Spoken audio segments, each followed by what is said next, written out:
Today I want to share with you a healthy make-ahead muffin mix with a scrumptious crumb topping. And this is a shelf-stable pantry staple that's perfect for making a variety of different types of muffins. And I'll show you how.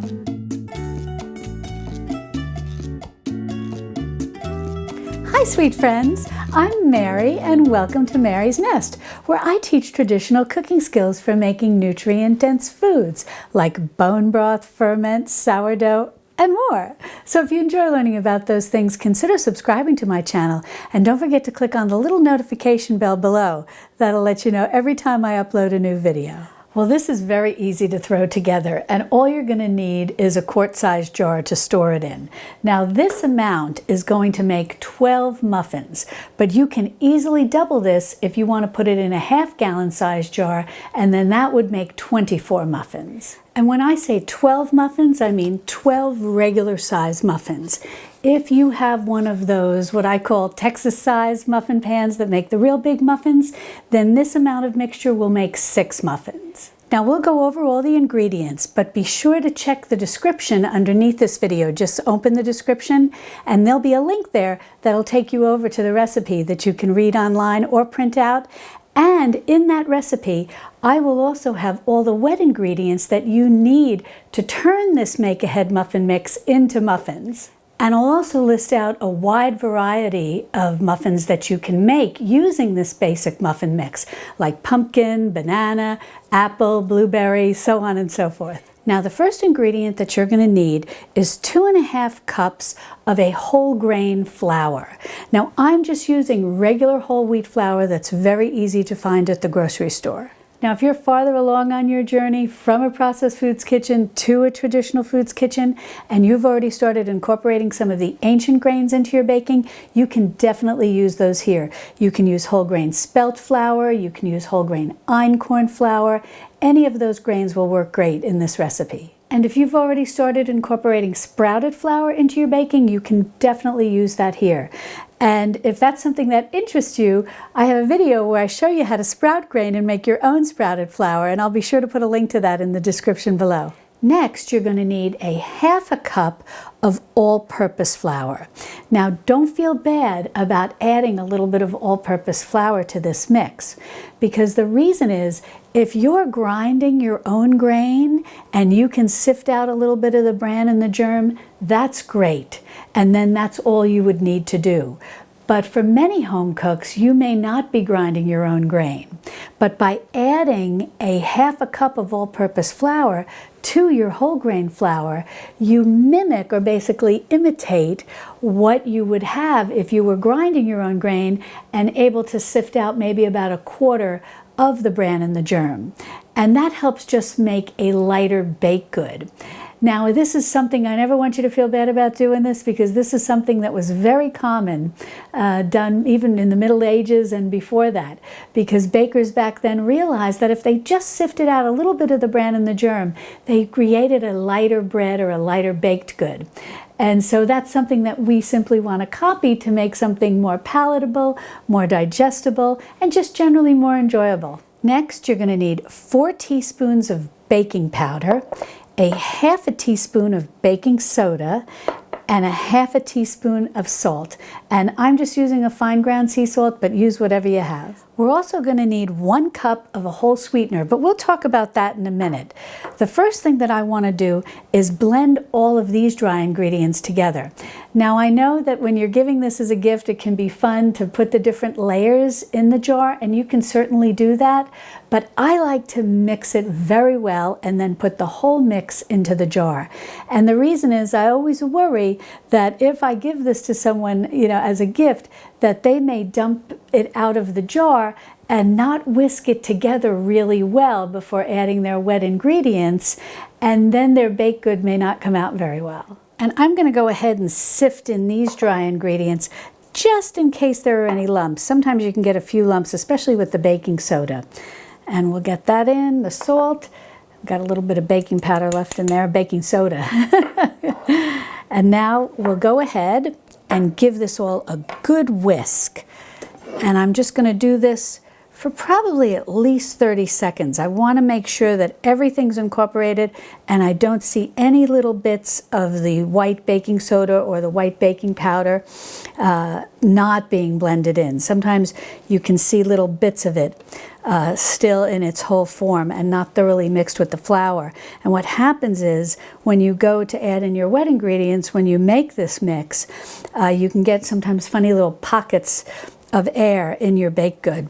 So, or pockets of like little pieces of baking soda or baking powder. So you want to make sure that you give this a good whisking and get everything well incorporated. Next, for our healthy muffin mix, we're going to need a cup of a whole sugar. And I like to use Sucanat. Other options could be maple sugar or coconut sugar or date sugar. These are all whole sweeteners that basically contain all of their vitamins and minerals. Nothing's been stripped out of them, as in the case of white sugar. However, depending where you are on your journey from leaving a processed foods kitchen behind and traveling to a traditional foods kitchen, you may just have white sugar, and you can certainly use that at this point. I have found that many people, when they're making the transition to a traditional foods kitchen, will start initially incorporating whole grain flours into their baking and then eventually move to incorporating whole sweeteners. Now, for a make-ahead mix, regardless of what type of sweetener you use, whether you're using white sugar or one of your whole sweeteners, I highly recommend you turn your sweetener into a powdered form. And the reason that I recommend doing this, turning your sweetener into a powdered form, is because when you are making a make-ahead mix, or when you're using a make-ahead mix to then go ahead and make muffins, you don't have the luxury of creaming your sugar and your butter together first. So you want to make sure that the sweetener that you add to your flour mixture is very fine, and that way it's going to blend very easily with the wet ingredients that you go in to add to this when you do decide to make muffins. And the reason that you want it to blend very easily is because you never want to overbeat the batter when you make muffins or quick breads, because if you have to overbeat your batter, it's going to create a very tough baked good. But by turning this into some sort of powdered sweetener, it's going to blend a lot easier with your wet ingredients so that you don't have to mix it so thoroughly and can just mix it just to the point where your dry ingredients are wet, and then go on and make your muffins, which will turn out beautifully tender and tasty. Now, to turn my Sucanat into a powdered form, I like to use one of these little spice or coffee bean grinders. It works great, and it can hold just a cup, so I can do it in one fell swoop. But if you have a blender, a regular blender, or a high-speed blender, or a food processor, any of those will turn your granulated sweetener into a powdered form. Well, I've got my Sucanat in here, and I'm going to send it for a whirl.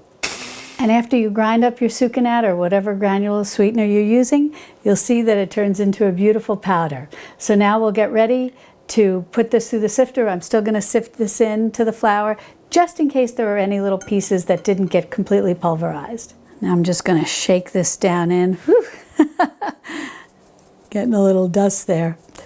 But this works very well. This way you know for sure that you've got any little lumps and bumps out of it.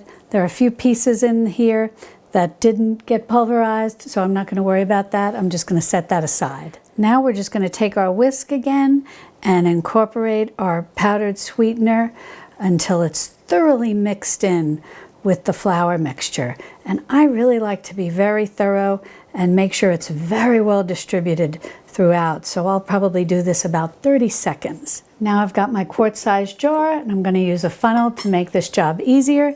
And I'm going to start transferring my make-ahead mix right into my jar. And as you're adding this into your jar, since we have been whisking it and lightening it and incorporating a lot of air, you periodically just want to give it a little shake or a little tap just to help compress the mixture, and so that you can get all 4 cups into the quart-sized jar.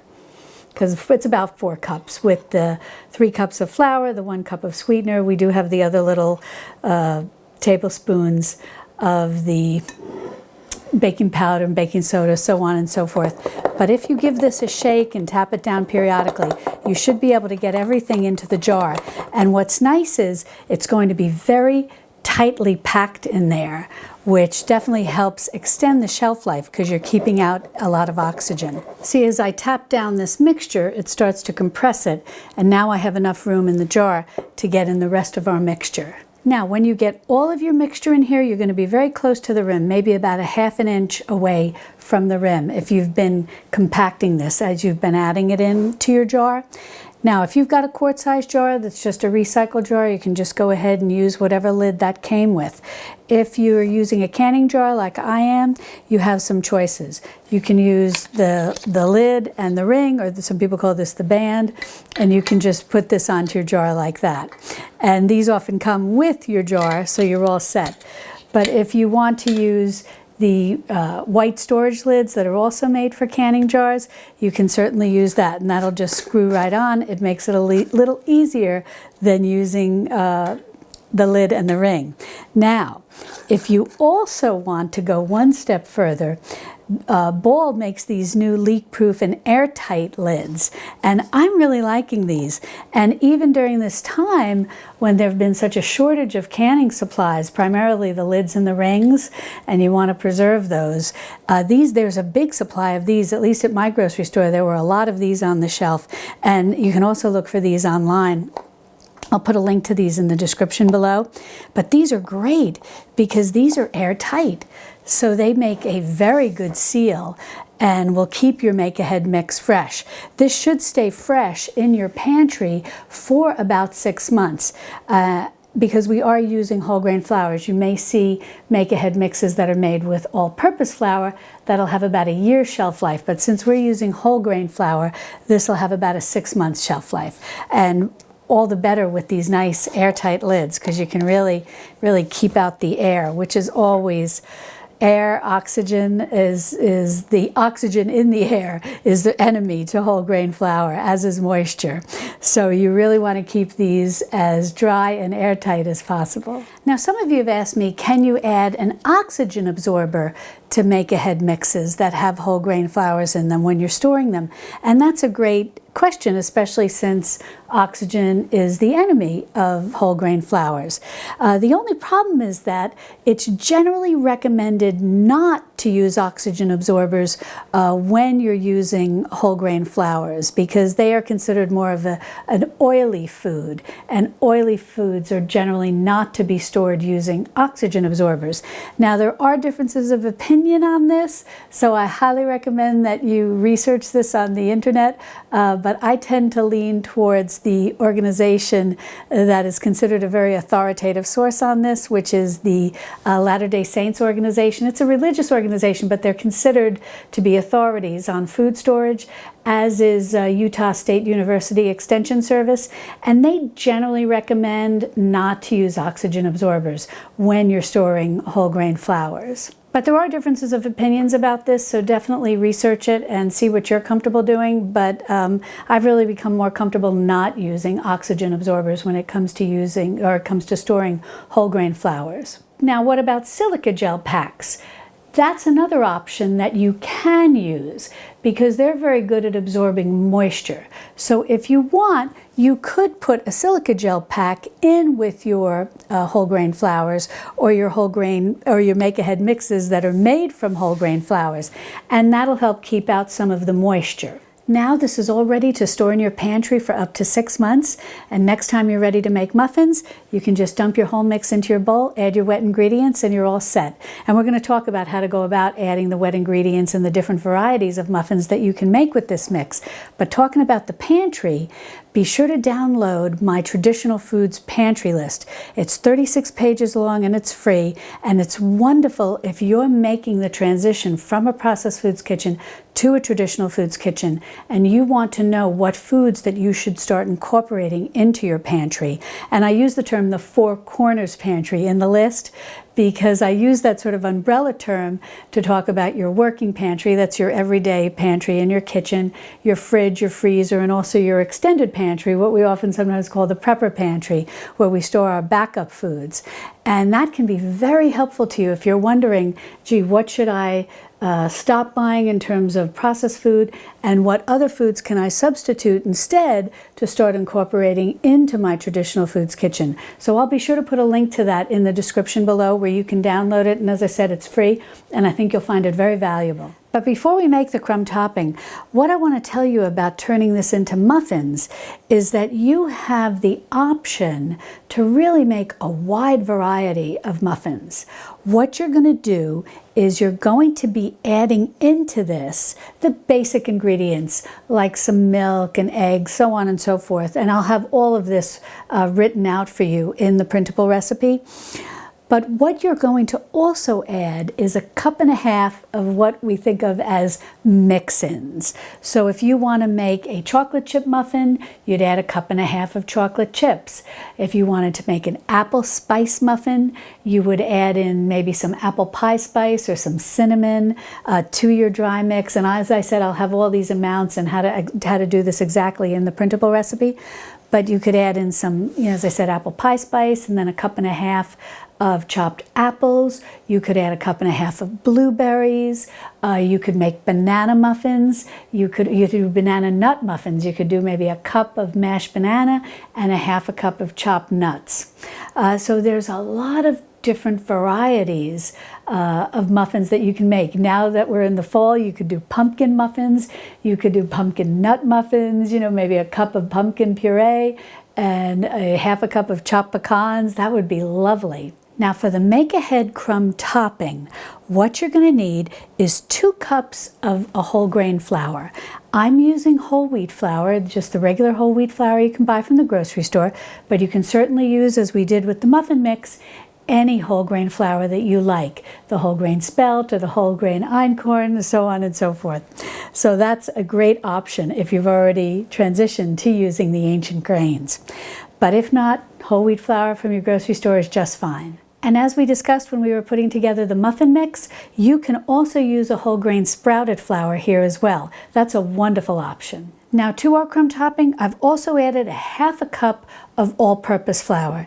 And this, just like with the muffin mix, will help lighten the crumb topping a little bit. Now, if you're grinding your own grain and you have already sifted out a little bit of the bran and the germ to lighten your flour, then you'll just go ahead and add 2.5 cups of your whole grain flour here. But since we're using flour that's already been ground, just flour that you can get at your local grocery store, we're going to lighten ours by adding that 1/2 cup of all-purpose flour. And again, I just want to stress, never worry about sifting out a little bit of the bran and germ if you grind your own grain, or adding a little bit of all-purpose flour to a crumb topping like this, or to a baking mix, or whenever you're baking with whole grains, because you've still got plenty of nutrition with all of the bran and the germ and the endosperm, everything that is in your whole grain flour. So just adding a little bit of all-purpose flour helps with flavor, lightness, digestibility, and it really can make that transition to incorporating whole grains into your diet a lot easier. So I never want you to feel bad about lightening your flour a little bit through sifting or adding a little bit of all-purpose flour. Finally, in terms of what I've got here in this bowl, you're going to need 1.5 cups of whatever whole sweetener that you're using. And again, like with the muffin mix, you want it to be in its powdered form. So I have 1.5 cups of sucanat that I took and then just powdered it up, and I've added that to our bowl. Again, if you haven't started incorporating whole sugars into your kitchen or into your baking yet, and you want to use white sugar, that's fine. Just go ahead and use powdered sugar. The final ingredient is just a little bit of salt. It's just 1/2 teaspoon. Now we're just going to go ahead and give this a really good mix to incorporate all of the flour and the sugar and that little bit of salt. And I usually like to really take my time and make sure that I've got everything very well incorporated. So, 30 to 60 seconds. Well, I've got this very well incorporated, and now I'm going to get ready to transfer this to my storage jar. Now, I wanted to mention, I keep the crumb topping very simple. When you get ready to use this, if say you're making an apple spice muffin and you want your crumb topping to have cinnamon in it, you can go ahead and add in a teaspoon of cinnamon at that time, or pumpkin pie spice, or ginger, or an apple pie spice, whatever you want. But I like to keep it very versatile since we have a very basic muffin mix. I like to have a very basic crumb topping. And when you get ready to turn this into your crumb topping, all you need is 1 cup or 2 sticks of butter. But again, I'll have all of that in the printable recipe. And just like your muffin mix, this also has a shelf life of about 6 months, and it can easily be doubled, just like your muffin mix, if you want to make enough crumb topping for 24 muffins. Well, if you enjoy making make-ahead mixes, be sure to click on this video over here, where I have a whole playlist of make-ahead mixes for cake mixes and cookie mixes and hot cocoa and cream of soup and lots more. And I'll see you over there in my Texas Hill Country kitchen. Love and God bless.